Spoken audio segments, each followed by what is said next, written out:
Mais encore une fois, de quoi vous mêlez-vous? Pourquoi répondre de mes sentiments? C'est que j'ai cru que dans cette occasion-ci, vos sentiments ressembleraient à ceux de tout le monde. Monsieur votre père me demande si vous êtes bien aise qu'il vous marie, si vous en avez quelque joie. Moi, je réponds oui, cela va tout de suite. Et il n'y a peut-être que vous, de filles au monde, pour qui ce oui-là ne soit pas vrai. Le non n'est pas naturel. Le non n'est pas naturel. Quelle sotte naïveté. Le mariage aurait donc de grands charmes pour vous. Eh bien, c'est encore oui, par exemple. Taisez-vous, allez répondre vos impertinences ailleurs. Et sachez que ce n'est pas à vous à juger de mon cœur par le vôtre. Mon cœur est fait comme celui de tout le monde. De quoi le vôtre s'avise-t-il de n'être fait comme celui de personne? Je vous dis que si elle osait, elle m'appellerait une originale. Ben, si j'étais votre égale, nous verrions. Vous travaillez à me fâcher, Lisette? Ben, ce n'est pas mon dessein. Mais, dans le fond, voyons, quel mal ai-je fait de dire à M. Orgon que vous étiez bien aise d'être marié? Premièrement, c'est que tu n'as pas dit vrai. Je ne m'ennuie pas d'être fille. Ben, cela est encore tout neuf. Et c'est qu'il n'est pas nécessaire que mon père croie me faire tant de plaisir en me mariant. Parce que cela le fait agir avec une confiance qui ne servira peut-être de rien. Quoi? Vous n'épouseriez pas celui qui vous destine? Que sais-je? Peut-être ne me conviendra-t-il pas. Et cela m'inquiète.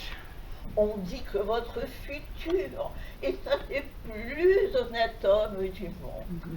Il est aimable, bien fait, de bonne mine, qu'on ne peut avoir plus d'esprit, qu'on ne saurait être d'un meilleur caractère. Mais que voulez-vous de plus? Peut-on se figurer de mariage plus doux, d'union plus délicieuse?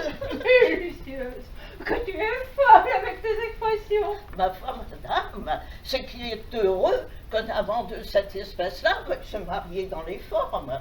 Il n'y a presque point de fille, s'il lui faisait la cour, qu'il ne fût en danger de l'épouser sans cérémonie. Aimable, bien fait, voilà de quoi vivre pour l'amour.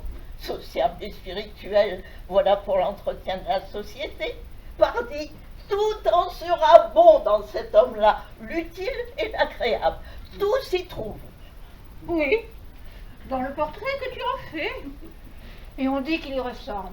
Mais je ne pourrais bien n'être pas de cet avis-là, moi. Il est bel homme. Oui. Eh bien, c'est presque tant pis. Tant pis, tant pis. Mais voilà une pensée bien hétéroclite. C'est une pensée de très bon sens. Au contraire, volontiers, un bel homme est femme. Je l'ai remarqué. Oui, il a tort d'être femme, mais il a raison d'être beau. On ajoute qu'il est bien fait.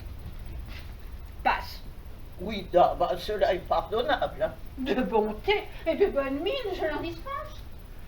Ce sont là des agréments superflus. Vertu chou, si je me marie jamais, ce superflu-là sera mon nécessaire. Tu sais ce que tu dis. Dans le mariage, on a plus souvent affaire à l'homme raisonnable qu'à l'aimable homme. En un mot, je ne lui demande qu'un bon caractère. Et c'est plus difficile à trouver qu'on ne pense. On loue beaucoup le sien. Mais qui est-ce qui a vécu avec lui? Les hommes ne se confondent-ils pas? Oh, surtout quand ils ont de l'esprit. Vous n'ai-je pas vu, moi, qui avec leurs amis paraissent les meilleurs gens du monde? C'est la douceur, la raison, l'enjouement même. Il n'y a pas jusqu'à leur physionomie qui ne soit garante de toutes les bonnes qualités qu'on leur trouve. Monsieur Untel est un galant homme, un homme bien raisonnable, disait-on tous les jours d'ergaste. S'il est-il, répondait-on. Je l'ai répondu moi-même. Sa physionomie ne vous ment pas d'un mot. Oui, fiez-vous-y à cette physionomie, si douce, si prévenante, qui disparaît un quart d'heure après pour faire place à un visage sombre, brutal, farouche, qui devient l'effroi de toute une maison. Sa femme, son enfant, ses domestiques ne lui connaissent encore que ce visage-là. Pendant qu'il promène partout ailleurs cette physionomie si plaisante que nous le voyons, et qui n'est qu'un masque qu'il prend au sortir de chez lui. Mais quel fantasque avec ces deux visages! N'est-on pas content de Léandre quand on le voit?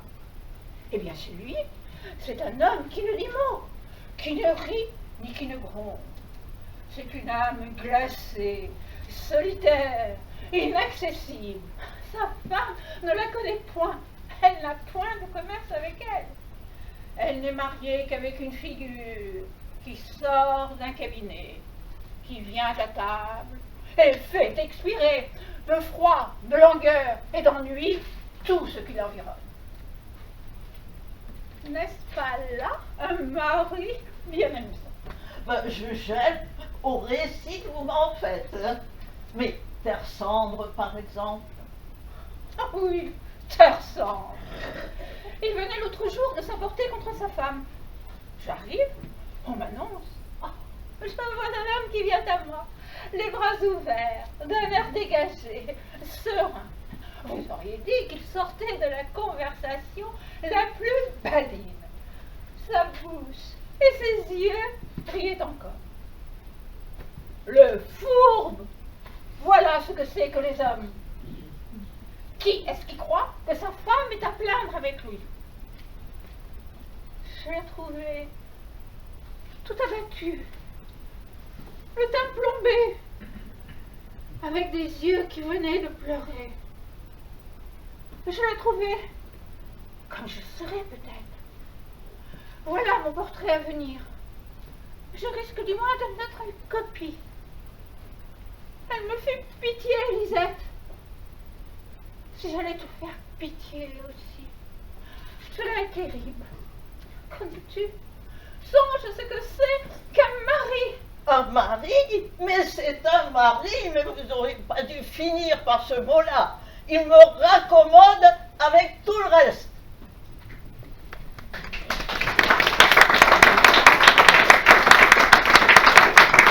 Maddy, une nouvelle recrue.